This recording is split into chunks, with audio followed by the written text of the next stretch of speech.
वडोदरा के तरसाली इलाके से कल प्रयागराज महाकुंभ के मेले में जाने के लिए कई बसें रवाना हुई थी, जिसमें से एक बस के साथ हादसा पेश आया था, जिसमें 6 जितने लोग घायल हुए थे।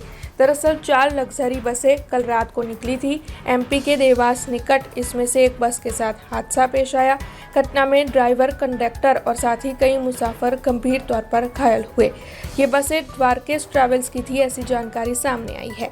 तब इस मामले के मद्देनजर अब पुलिस मामले की जांच में जुटी हुई है। અમે વડોદરાથી પ્રયાગરાજ તરફ જતા હતા કુંભ માટે, જેમાં દેવાસ બાજુ એમપીમાં અમારો રાત્રે અમારી બસનો એક્સિડન્ટ થયો, જેમાં અમારી બસમાં 54 જણ હતા, એમાંથી 6 જણને વાગ્યું છે, જેમાં એક અમારી બસમાં એક પ્રેગ્નન્ટ લેડી હતા, એમને વાગ્યું છે, જે ઘૂંટણમાં ઈજા થઈ છે।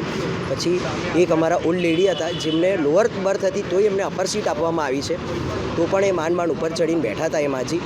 એમને પણ આવો એક્સિડન્ટ થયો ત્યારે એમને બેઠો માર વાગ્યો છે, જેમના છાતીમાં દુખાવો અને પાછળ એમને સ્પાઇનનો પ્રોબ્લેમ થયો છે। બીજા એક કપલને, એમાં એક અંકલ અને આંટી ઓલ્ડ હતા, એમને પણ વાગ્યું છે, જેમના અંકલને ઘૂંટણ પર અને આંટીને માથામાં વાગ્યું છે, અને બીજા એક લેડીને પાછળ સ્પાઇનમાં વાગ્યું છે, જે બેઠા હતા અને ઝટકો વાગ્યો એ કારણથી।